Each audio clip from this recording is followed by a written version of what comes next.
Assalamu alaikum, everyone. Kids, if you could please come towards the front, inshallah. And if the adults can help with the kids towards the front. They're here to benefit, so if they're hanging out in the back, they're just going to talk idly, and the noise also creates a disturbance. If the women can please do a good job in managing the kids as well that are there. Some of the younger kids. All the brothers in the back, please come towards the front. We're going to begin our program. And you guys can move this way more,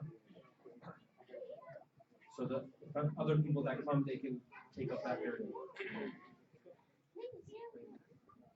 So alhamdulillah, we're into our third day of Pathway to Jannah.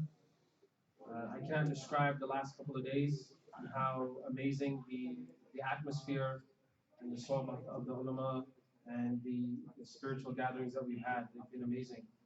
So we just have a slight change of schedule. Today, unfortunately, Mulana Kashif most likely will be delayed. He's trying to get here by Asr to give the second lecture between Asr and Maghrib.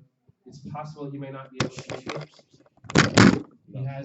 He had some issues, or not issues, sorry. He had an emergency, so alhamdulillah, we pray that everything will be all right. And inshallah, if he does make it, he'll make it. If he does not make it, we have someone else, inshallah, on standby that will be able to manage it. So right now, we will begin with some qiraat, and then we will go into a Q&A because we have so many questions left unanswered. Mufti Farhan is graciously accepted being able to go reviewing more of the QAs that were remaining. So inshallah, I'd like to call on Hafiz Talha, who is coming here. He's studying in New York, alhamdulillah. May Allah make it easy for him. And subhanAllah, he's ready to give some qiraat, inshallah. So if you just sit there and stand there.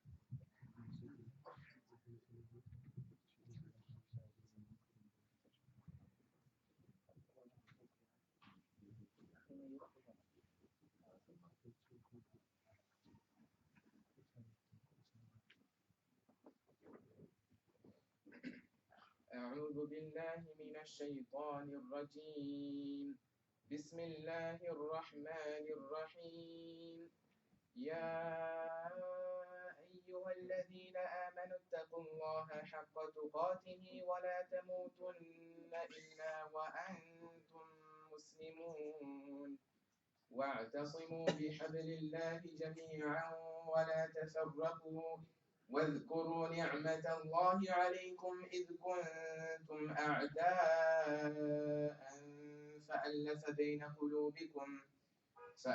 بين قلوبكم فأصبحتم بنعمته إخوانا وكنتم على شفا حفرة من النار فأنقذكم منها كذلك يبين الله لكم آياته لعلكم تهتدون ولتكن منكم أمة يدعون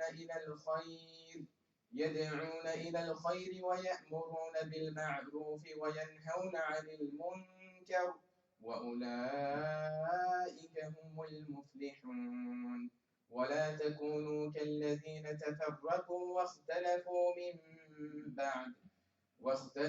من بعد ما جاءهم البينات وأولئك لهم عذاب عظيم يوم تبيض وجوه وتسود وجوه فأما الذين اسودت وجوههم أكفرتم بعد إيمانكم فذوقوا العذاب بما كنتم تكفرون وأما الذين ابيضت وجوههم ففي رحمة الله هم فيها خالدون تلك آيات الله نتلوها عليك بالحق وما الله يريد ظلما للعالمين ولله ما في السماوات وما في الأرض وإلى الله ترجع الأمور كنتم خير أمة أخرجت للناس تأمرون بالمعروف وتنهون عن المنكر وتؤمنون بالله ولو آمن أهل الكتاب لكان خيرا لهم منهم المؤمنون وأكثرهم الفاسقون صدق الله العظيم.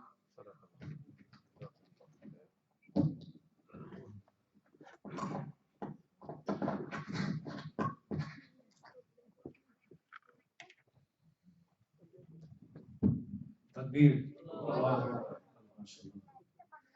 So now we'll begin our Q&A session, inshallah, in just a couple minutes. Mufti Sahib just has to take a call. So we'll begin our Q&A session and we'll go over some of the remaining questions. There's lots of questions that have come in, of course, and we'll do our best to go over as many as possible, with as much detail as possible.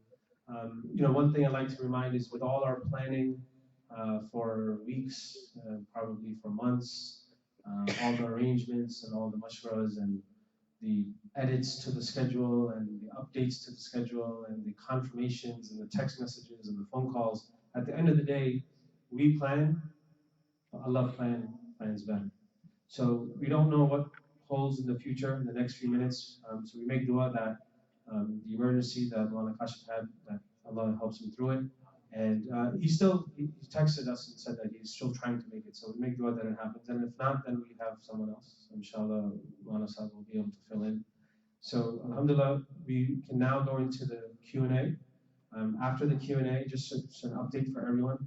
After the QA session at 2:30 will be lunch. After lunch will be Asr.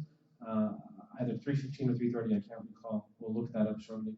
And then after Asr will be a lecture. Then there will be Maghrib. After Maghrib will be the final lecture. After the final lecture will be the final dua of the program to conclude the program. But the program doesn't really finish because we still have the kids quiz competition, which is prepared. We were thinking of plugging in the gap with the kids competition, but not all the kids are here. So the kids are all planning to show up by the time towards the end of the program. So inshallah, we'll have that towards the end of the day, followed by Isha, followed by dinner and Isha, inshallah. Wait, I have a question. Yes, sir. Can you still sign up? Like, can you still sign up?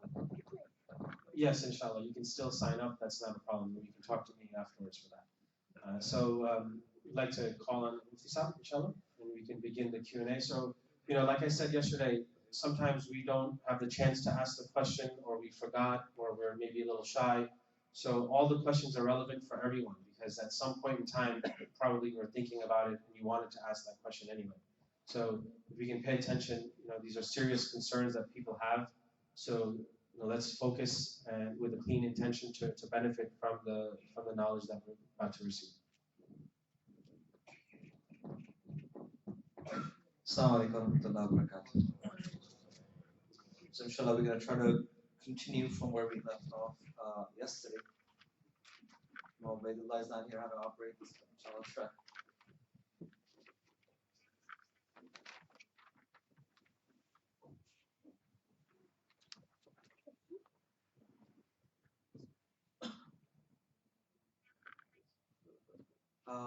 بسم الله الرحمن الرحيم نحمده ونصلي على رسوله الكريم أما بعد.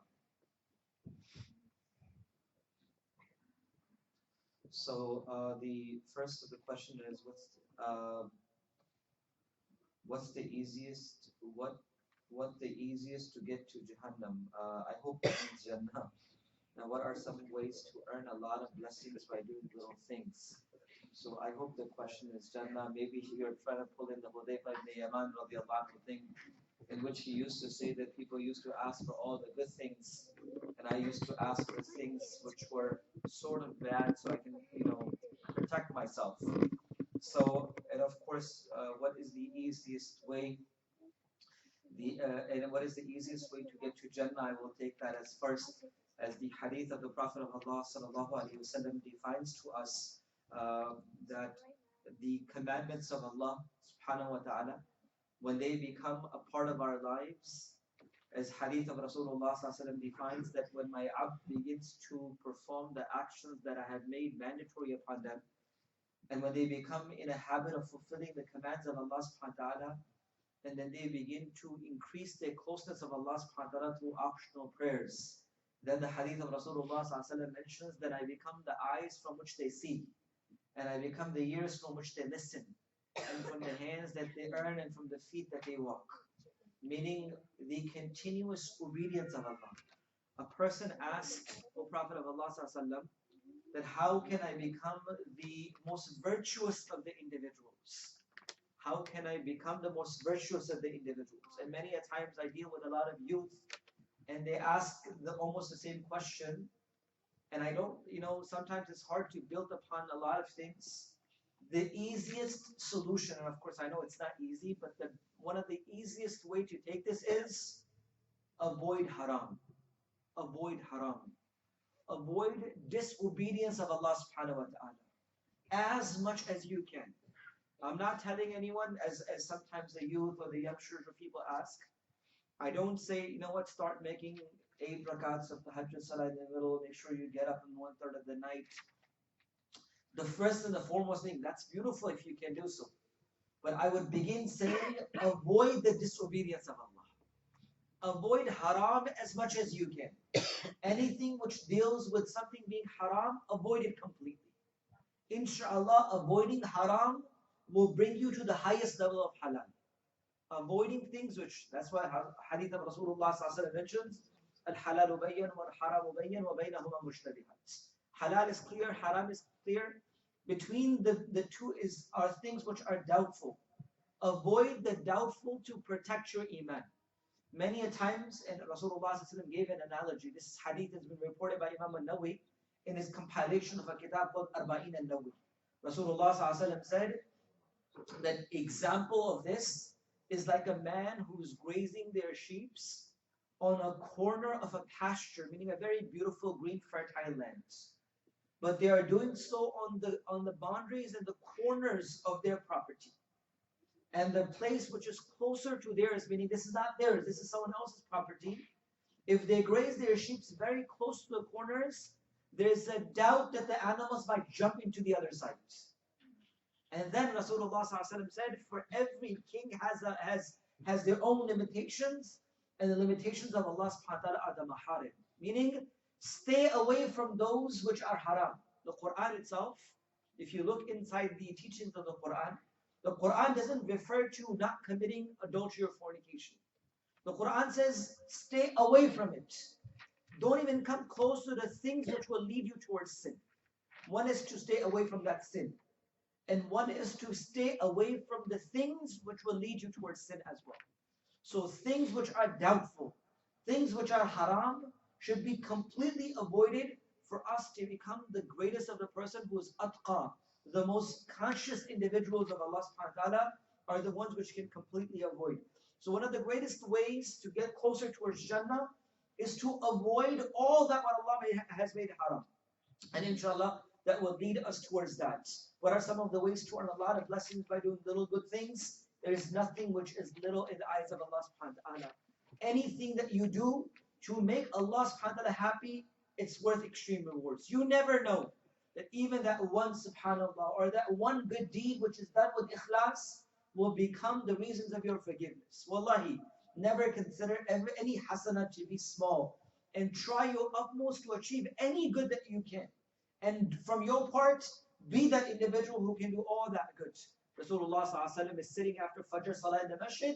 He says, which one amongst you is fasting? No one said yes except for Abu Bakr as-Siddiq. Which one amongst you gave sadaqah? No one raised their hand except for Abu Bakr as-Siddiq. He says, which one amongst you has visited a sick person? He says, I have done, except for no one except for Abu Bakr radiallahu anhu. Which one of you have followed a janazah, a burial? He says, no one except for Abu Bakr radiallahu anhu. He says, whoever joins these 4 amals in their life in one day, indeed Jannah becomes mandatory upon that individual. Fasting, sadaqah, burial, and of course, visiting the sick. 4 things. And these are many a times you can get this opportunity to do some of these things. So never consider an opportunity of hasana to be small.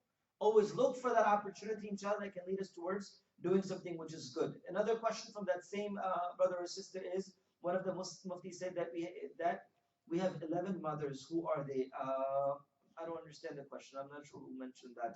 If you're talking about the wives of the Prophet ﷺ, and then inshallah we can send you the details upon that number that we have received.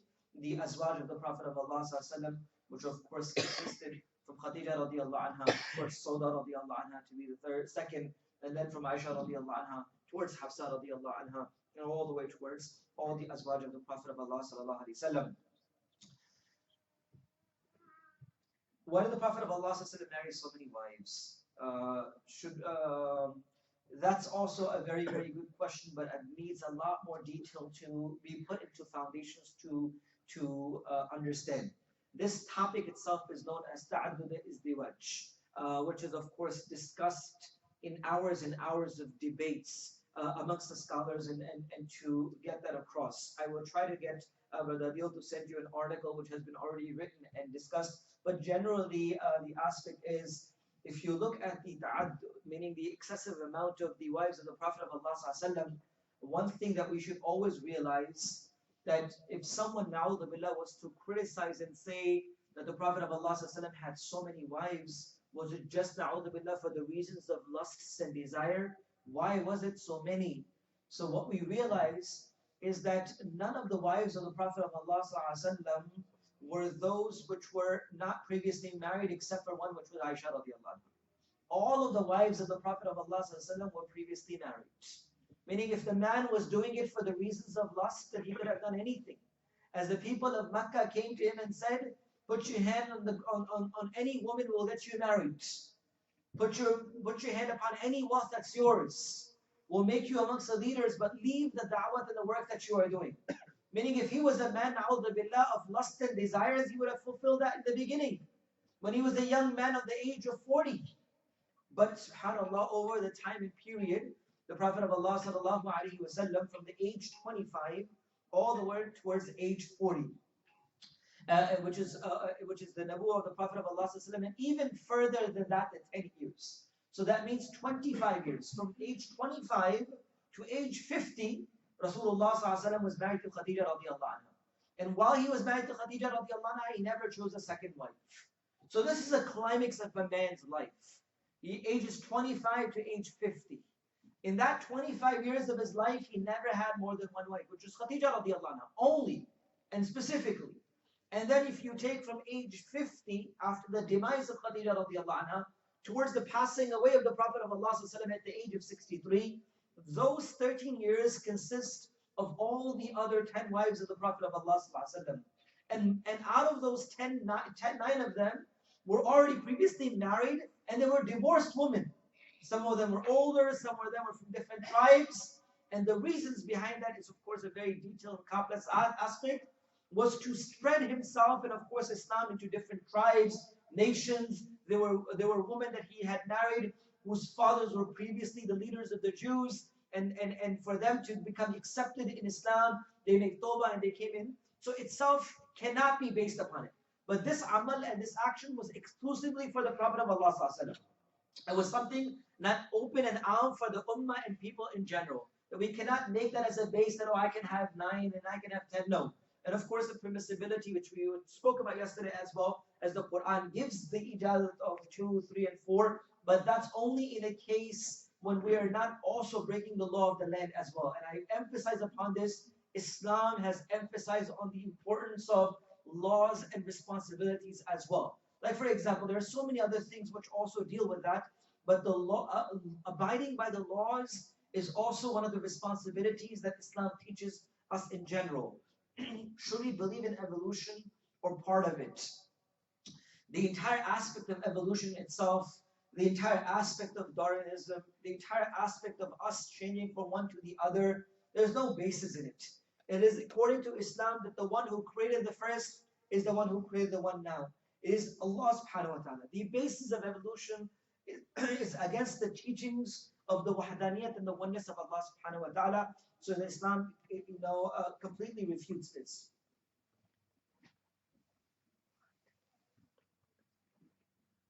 How did Islam spread all around the world if it started in Mecca? A very good question. The reasons from amongst that is that the Nabi of Allah sallallahu alaihi wasallam, and of course he was born in Makkah al-Mukarramah. He lived his life all the way towards prophecy at the age of 40 in Makkah al-Mukarramah. The Prophet of Allah sallallahu alaihi wasallam receives revelation and nabuwah and prophecy at the age of 40. The Nabi of Allah sallallahu alaihi wasallam at the age of 40 begins to convey the message of his prophecy in the beginning to a very close circle to him. Those who are the closest to the Prophet of Allah sallallahu alaihi wasallam. So the Prophet of Allah sallallahu began to convey the message of prophecy to those who were the closest to him. The closest to the Prophet of Allah sallallahu at the moment was Khadija radiallahu anha, his own beloved wife. Ali radiallahu anhu was raised in the house of the Prophet of Allah sallallahu. Abu Talib, the father, and of course the father of Ali radiallahu anhu was a very poor man. So when Rasulullah got married to Khadija radiallahu anha, the Prophet sallallahu said, I'll take care of Ali. So send him to our house. So he was raised in the house of the Prophet sallallahu. So the closest circle and knit of individual began to accept Islam. Then Allah subhanahu wa ta'ala revealed the ayat of the Quran. Ya ayyuhal mudaththir qum fa'anzir.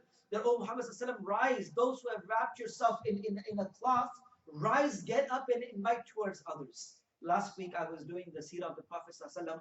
Alhamdulillah, with the blessing of Allah subhanahu wa ta'ala, I actually started a seerah in Long Island. I'm hoping to do the seerah of the Prophet sallallahu in 150 sessions. So I'm up to 14 now. So last week when I was doing it, so when we spoke about when revelation began on the Prophet ﷺ, he came back and he was saying, Zammiluni, Zammiluni, Dattiruni, Dattiruni. Cover me, Khadija, cover me, Khadija. So when that happened for the second time, the Prophet ﷺ wrapped himself around because he was shivering. Because when you become extremely scared, and may Allah forgive and protect us, that we have never felt conditions like that. But sometimes when you become so afraid to that level, that your body begins to shiver and tremble, and your heart begins to beat so fast, and may Allah protect us from those conditions. So Rasulullah says, Zammiluni, Zammiluni, Dattiruni, Dattiruni. Cover me, Khadija. So she covered.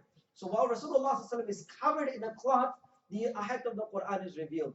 And the ayat of the Quran says, Ya ayyuhal mudaththir, the one who is dattir, the covered one, the cloth one. Qum fa'anzir, rise and invite towards Allah subhanahu wa ta'ala.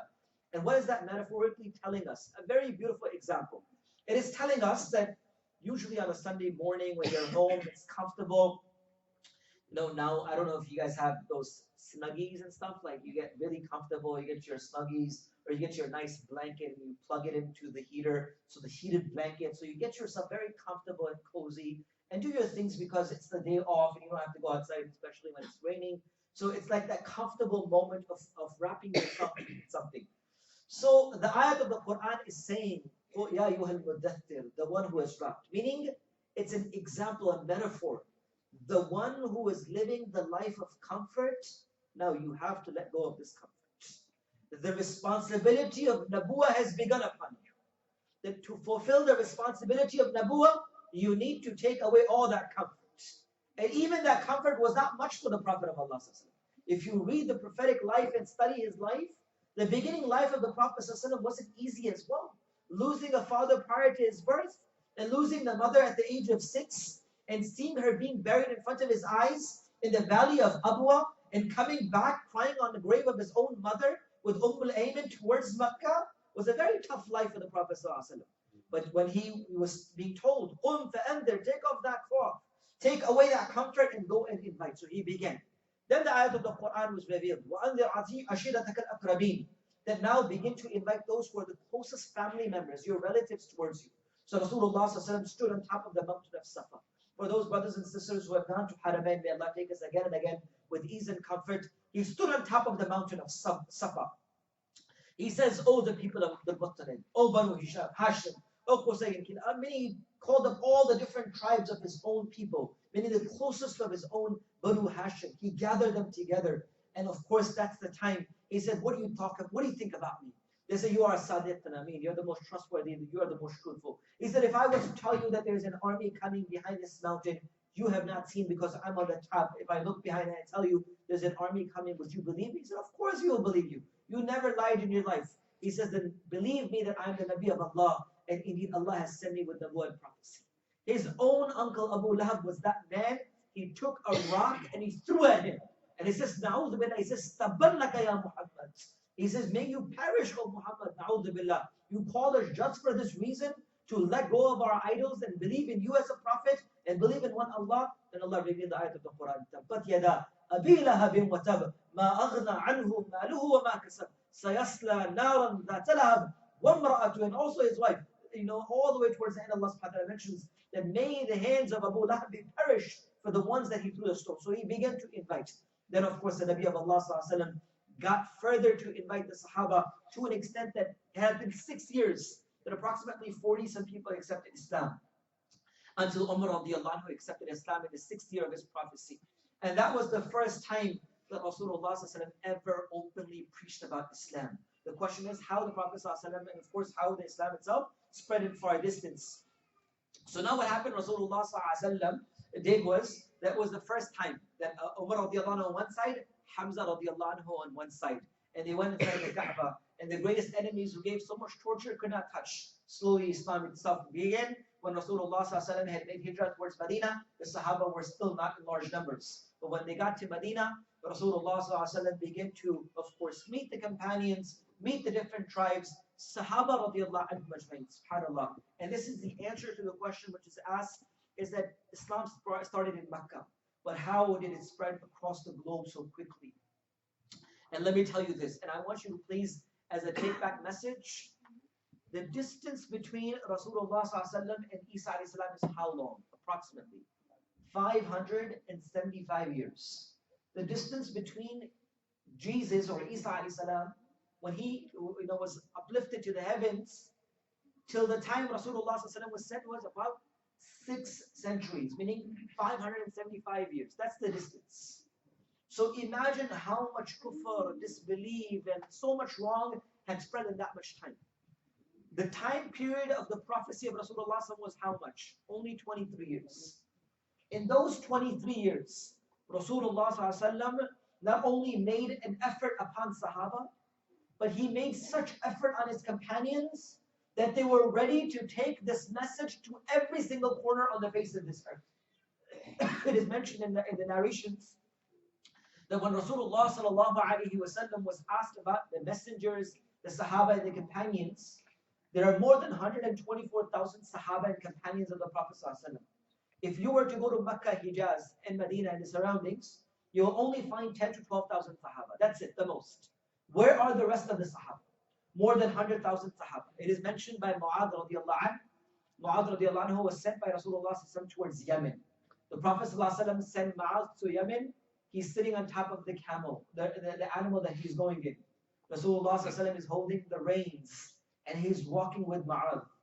And what is Rasulullah ﷺ saying? Oh Mu'adh, you're going towards Yemen, but oh Mu'adh, when you come back from Yemen, you might not meet me, but you might come back to my grave. And this is what Rasulullah ﷺ is telling Mu'adh. Imagine the love the Sahaba had for Rasulullah ﷺ.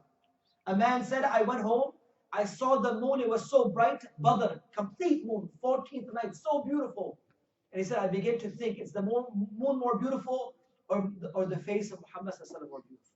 And I said in my heart that indeed it is the Nabi of Allah. It is indeed the Nabi of Allah. He said, I couldn't fall asleep until I went and I peeked and I looked at the face of Rasulullah ﷺ and I came back home and I slept. Such was the love of Sahaba. And what is Mu'adh being told? Mu'adh, you go to Yemen, but when you come back, you're not going to find me anymore. But they still went far distance. Sahaba made their raids all over the world, not for the reasons of money, not for the reasons of anything else, except that the deen of Rasulullah ﷺ may spread to 4 corners. So the question is that how did Islam spread all over the world if it started in Mecca? The work started in Mecca as Nabuwa, but the Sahaba radiallahu anhum ajma'een took this as their own responsibility. And they went far distance to so far corners that how the deen of Rasulullah can spread. Abu Ayyub al-Ansari radiallahu anhu is the man who hosted the Prophet for 6 months when he made hijrah. 6 months continuous, the Prophet stayed in his house in Medina. When it says Abu Ayyub al-Ansari radiallahu anhu, the Prophet said Islam will go as far as Constantinople when he was telling them. So he said, I wish I can be a part of it. So we began to travel with the Sahaba and the Jamaat to go towards Constantinople.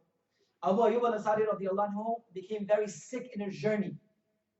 To an extent that he almost was passing away, and he gathered his companions. He says, oh my Sahaba, oh my companions, if I die in this journey, please don't bury me here. Carry my body and bury me on the walls of Constantinople, that I can rise on the day of Qiyamah and say, oh Nabi of Allah, I reached the places where you mentioned that Islam will spread towards. For 6 days and 7 nights, and some say 7 nights and 6 days, the body of Abu Ayyub al-Ansari was carried in the path of Allah subhanahu wa ta'ala. I was in Turkey a few years back. I went to the site where Abu Ayyub al-Ansari radiallahu anhu is buried. For wallahi, that reminds us of the sacrifice of these great elite individuals amongst the men and women who travel far distance for the effort of the deen of Rasulullah. So the question itself is also very, very prolonged. What happens to a Muslim if they don't follow a pillar? The example of the 5 pillars of Islam is like a canopy. I don't know if you have ever traveled and went camping. If you ever put out a camp or if you ever put up a canopy, there are a few pillars to a canopy. One of them is the middle pillar, and the rest are the side pillars. If you don't have the middle pillar, the entire canopy will collapse. It cannot stand. The middle pillar is the kalima shahadat la ilaha illallah Muhammad Rasulullah. The side 4 pillars are the 4 different pillars of prayers and zakat and fasting and hajj. Whichever pillar is moved in a canopy, that place will be bent, meaning it will not be straight. The canopy cannot hold itself. A strong wind will put this down. So the example of 5 pillars is just like this. That much portion of their canopy of Islam will be missing. And a small wind of disbelief will put down the entire canopy.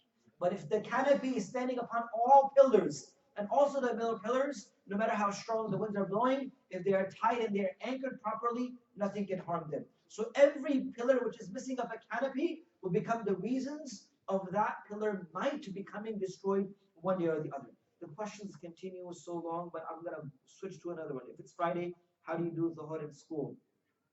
Alhamdulillah, I went to school here, New York itself, I don't know, Connecticut. But if you do have talab and desire, I remember high school, I went to my masjid imam. I said, can you please give me a letter from the masjid which requires me that I need to pray at a specific time. If my guidance counselor can schedule my lunch in a time that it's time of Dhuhr. So at least I can get my Dhuhr in at that moment. Yes, I know there's a difference between church and state. You cannot get the state involved inside the church. You cannot get the church involved inside the state itself. But they're very accommodating. If you wish and you desire to do something which is good, Allah subhanahu wa ta'ala will make way for you. Indeed, schedule your classes a little early, or get your lunch period in a time that you can easily make your Dhuhr time. Because Dhuhr time it's a huge frame that you can easily pray inside of.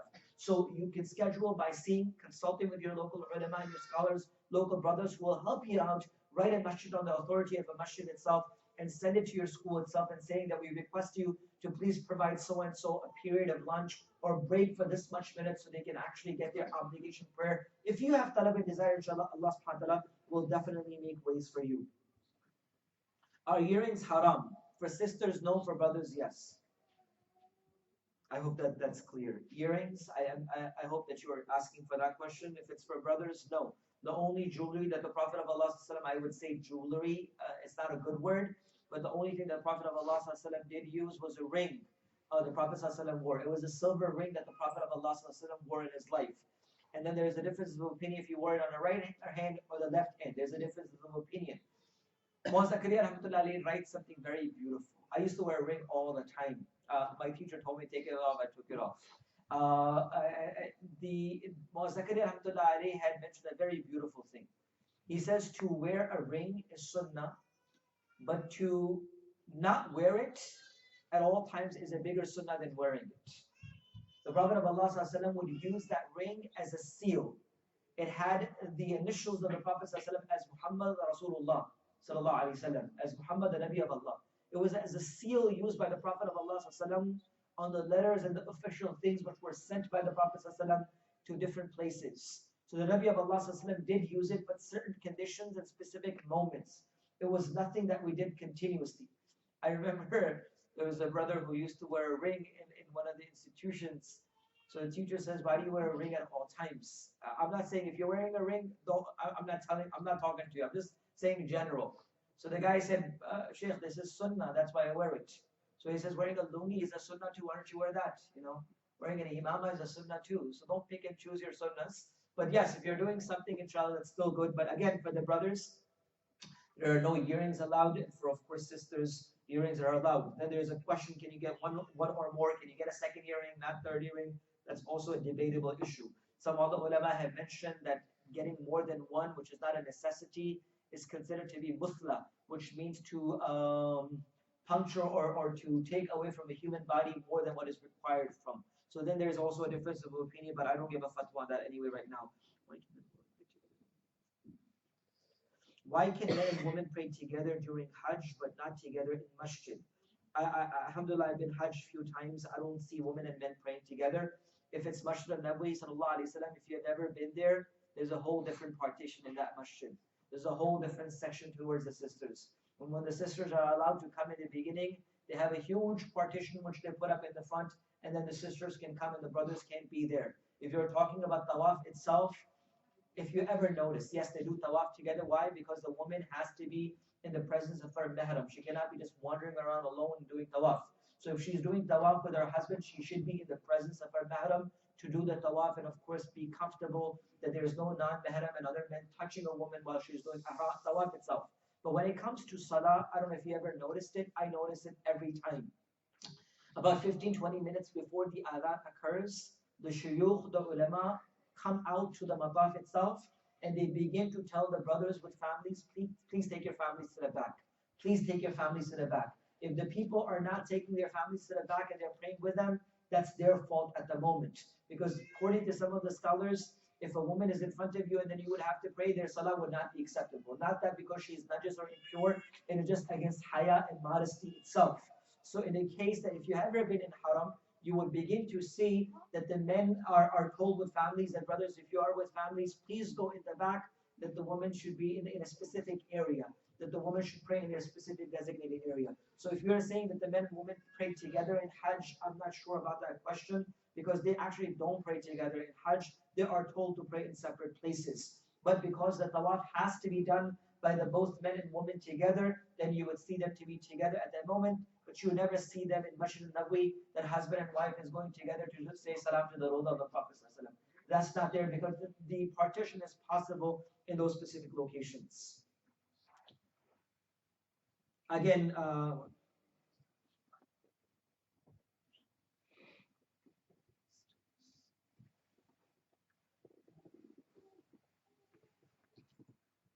how Muslims can be national voice, Muslims United for coming presidential election, USA 2016.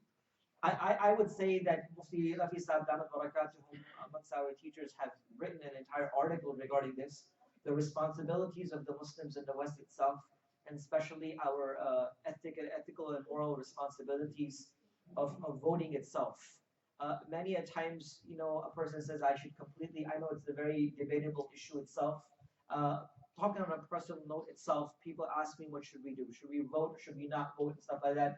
I actually refer them to the article and the saying of the Grand Mufti of Pakistan, Sheikh Rafi Usmani, Dawat Barakatum, that he says that we enforce and we try our utmost to tell all the brothers and sisters to vote as much as you can. And the reason he says is that if you do not use your choice of choosing an individual, then the more evil may come because you did not choose the lesser of the evils. A lot of people come to me, I go to, you know, sometimes places where people ask about, you know, voting, and I say this, and I can say this openly because I wouldn't fear that if someone would say, who should we vote for? I say choose the lesser of the evils. You're not going to find Umar bin Abdul Aziz rahimahullah ta'ala anhu anymore. I say choose the lesser of the two evils. I don't say choose the better one. I say choose the lesser of the two evils. Whichever one would have less evil, choose it. Because if you don't choose the lesser of the two evil, and if the more evil would come, it's our fault. That we could have tried to bring lesser evil than we tried to have a bigger evil. And of course, this is masjids, and of course, places are not the places discuss more political issues. But as an Islamic responsibility upon our shoulders, choose the lesser of the two evils. By killing and shooting innocent people, how can they prove Islam is a peaceful religion? Anyone who's making the reasons of Islam on taking lives of individuals, they are hijacking the religion of Islam. Islam never allows the taking of the lives of any innocent individual. Anyone who uses the name of Islam and says that we are doing it on the name of Islam, they are lying. They have never studied the life of the Prophet ﷺ. They have never understood the life of the Prophet ﷺ. The Nabi of Allah ﷺ never allowed the taking of the life of innocent individuals. Sahaba were those people who would sacrifice their own lives to save the life of others. The ikram, the muhabba, the love, the affection that the Nabi of Allah ﷺ and the Ummah was taught through the teaching of the Prophet ﷺ is immense. And anyone who proclaims and says that the killings and the shootings and the takings of the lives of individuals through the name of Islam, Allah's qasam, this is not Islam. Our Nabi never taught us about this. Our Nabi never taught us. Abdullah bin Salam, he said, I was the rabbi. He was one of the biggest rabbis before Islam. He said, I heard about the coming of Muhammad in Medina. So I wanted to go and see this man. He said, I walked inside the masjid of Rasulullah. I saw this man. He says, as soon as I saw him, I knew he was not a liar. Just by his face, I knew he was not a liar. He said, he began to speak. He said, Afshu salam, spread salam, spread peace. Wa'at'imu ta'am, feed people. Wasilul arham, join relationship with your relatives. Wasallu bil-layli wal-nasu niyam, pray in the middle of night while people are asleep. Wadkhulul jannata bi-salam, enter Jannah peacefully. He said, this is the first thing that I heard from the tongue of this man, Muhammad sallallahu alaihi wasallam. He said, I accepted Islam. Meaning, if you truly look into the life of Rasulullah sallallahu alaihi wasallam, and for those who were to say this, Allah's qasam, his life is full of mercy and love. His life is full of mercy and love and affection. For those in the battle of Uhud, broke his molars, his armor broke, his armor went inside his cheek, his face was full of blood, he was pushed inside the ditch, he became unconscious. 70 of the Sahaba passed away. His own uncle Hamza radiallahu anhu was mutilated into pieces. He was asked to curse the people. He raised his hand. People said, we knew the wrath of Allah is coming on them. And all of a sudden he says, Allahumma aghfir li qawmi fa innahum la ya'lamun. Oh Allah, forgive my people, they don't know who they are.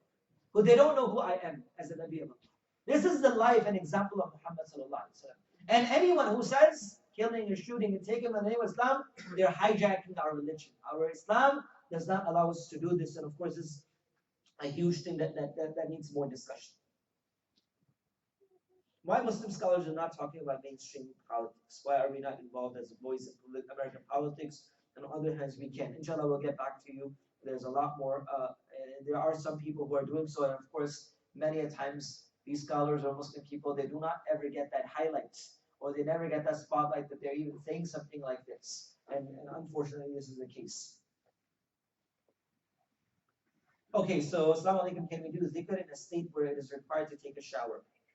So in a case, if an individual in the state of a major impurity, if someone is in the case of a major impurity, we spoke about this yesterday, that they can do the dhikr of Allah just by doing tasbih, yes.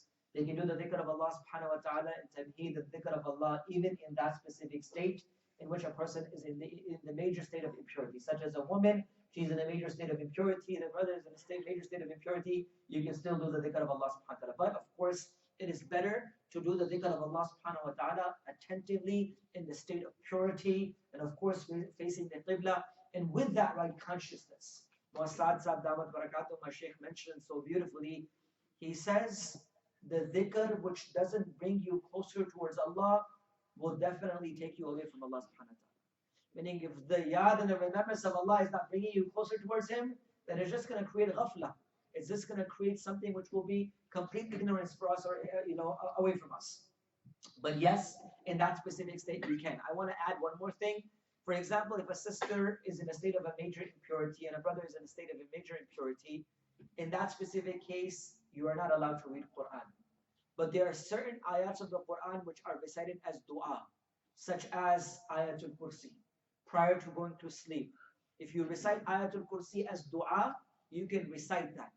Even in the state of major impurity, even though you are not allowed to recite Quran in that major impurity. But you can recite the ayats of the Quran, which are referred also as dua, as Surah Fatiha for Shifa, you can recite that. The last three qul at night, which is required as dua by the Prophet ﷺ prior to going to sleep, that can also be done, even in the case of major impurity, as long as they are not considered as reciting of the Quran, but making of the dua itself. So yes, in the major impurity, you can definitely do so.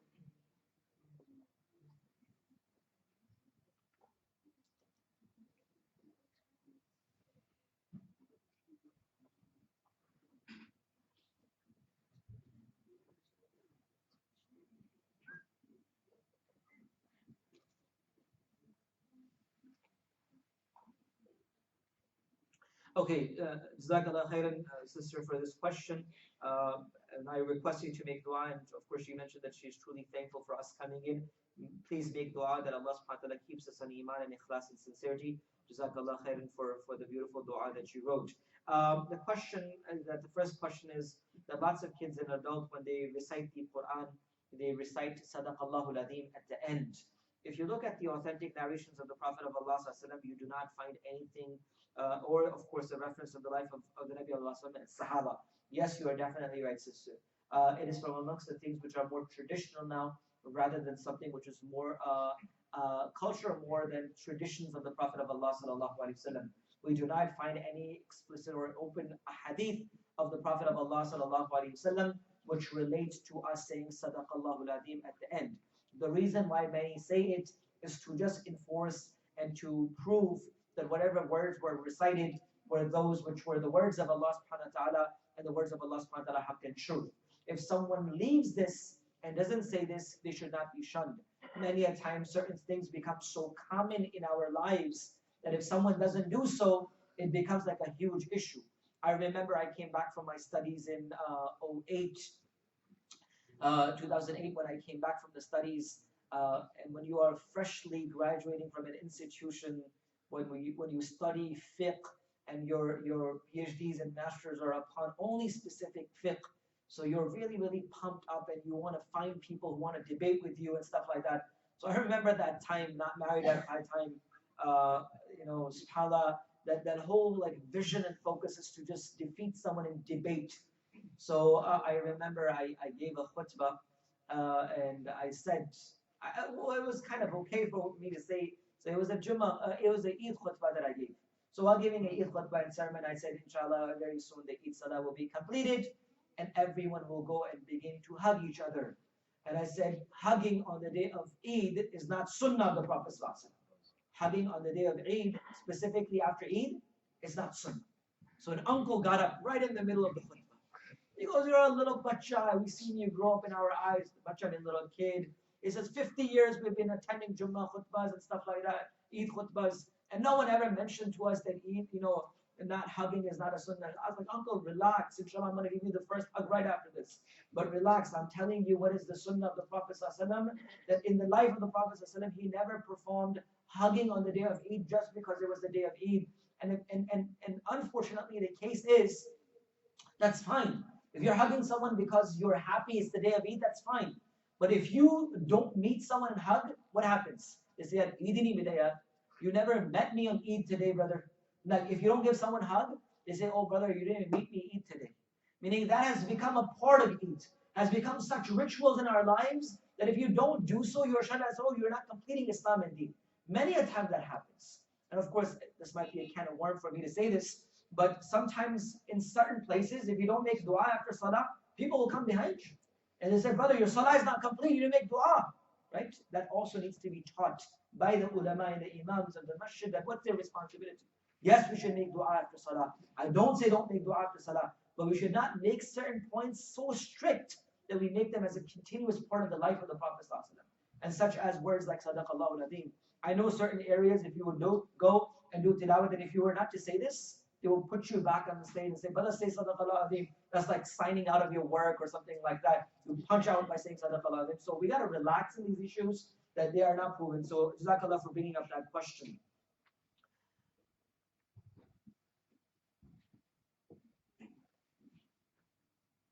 So now the question is, I want to know in detail, okay, so that we can do, what exactly are the rights of a husband? We can't do that right now as well. Heard that cooking, cleaning, watching over kids, and 100% other jobs that we do are not very. Example, please specify.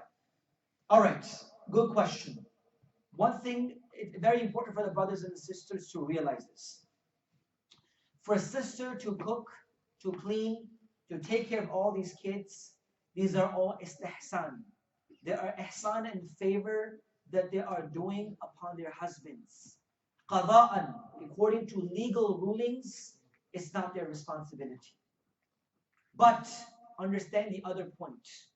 For a husband to provide you with only 2 pieces of cloth, one you wash, one you wear.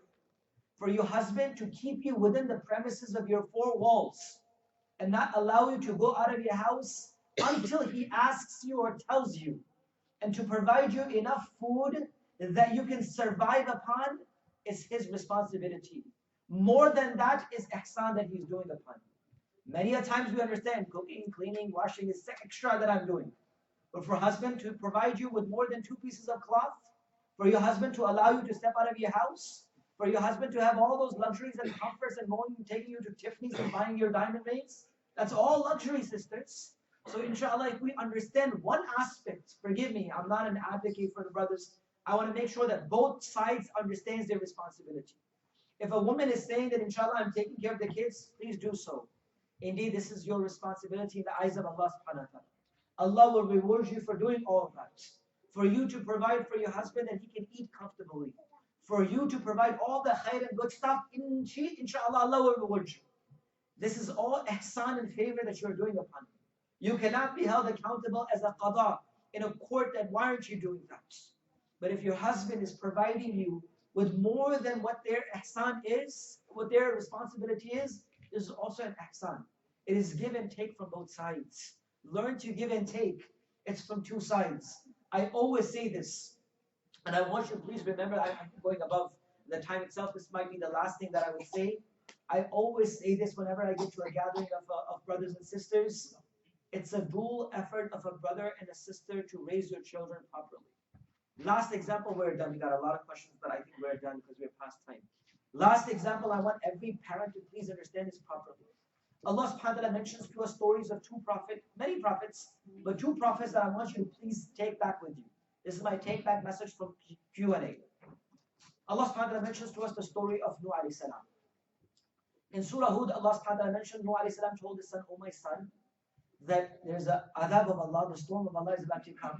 Please come on the boat, the ark, you will be saved." The son said, "Dad, forget you, take care of yourself. I know how to protect myself." More or less to an effect, this was his answer and reply. Keep the thought in your mind for 1 minute. Allah subhanahu wa ta'ala mentions in another surah of the Quran that Ibrahim alayhi salam said, "Oh my son, I saw a dream. إِنِّي أَرَى فِي الْمَنَامِ أَنِّي أَذْبَحُكَ فَانْظُرْ مَاذَا تَرَى." "Oh my son, I've seen a dream that I'm sacrificing you. What do you say?" So the son says, "Ya Aba tif'al ma tu'mar." "Oh my dad, do what you have been ordained. You will find me amongst those who are patient." So there are 2 Nabi, and both of them are ulul azm. There are 5 anbiya who are ulul azm min al-rasul. So Ibrahim alayhi salam and Nuh alayhi salam are both from amongst those 5 ulul azm min al-rasul, the greatest of the anbiya and the prophets and the messengers.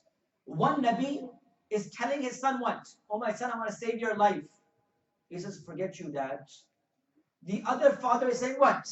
"My son, I want to ask you to present your life for my Allah." He says, "Dad, I'm ready." Both are biological sons. Both are their own sons. Both the fathers are the Nabi. One son is not even ready to listen to the dad to save his life, and one is ready to present their life. What's the difference? The difference is a good mother. Allah subhanahu wa ta'ala mentions in Surah Tahrim that the wife of Nuh alayhi salam was not a believer, and the wife of Ibrahim alayhi salam was a believer. So commitment from both sides. Don't expect the brother to be pious and thinking the children will become pious. Don't expect the wife to be pious and the brother can do whatever they want and the children will be pious. No. I humbly request you parents, myself and all of you as brothers and sisters, both of you need to commit in order to bring righteousness in your awlad and children. It cannot be one-sided. It cannot be one-sided.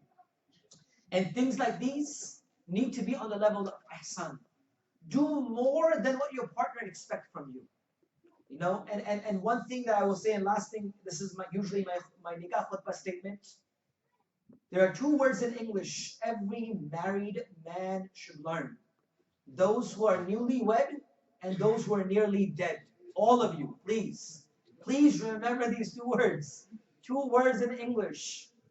One word is to accept and one word is to expect. Change these two words in your lives, wallahi, your life will become Jannah. Leave expecting and begin accepting. Allah's qasam, your life will be Jannah. Your life will be paradise. We expect, but we never accept. Accept each other in your lives. Rather than expecting, inshallah, your life will be Jannah. There's like a nikah lesson now. So jazakallah, that was to practice and bring for this into our lives. Subhanallah wa bihamdihi, subhanakallah wa bihamdik. We have a few more questions, inshallah. We'll try to answer them through texting, inshallah. Jazakallah.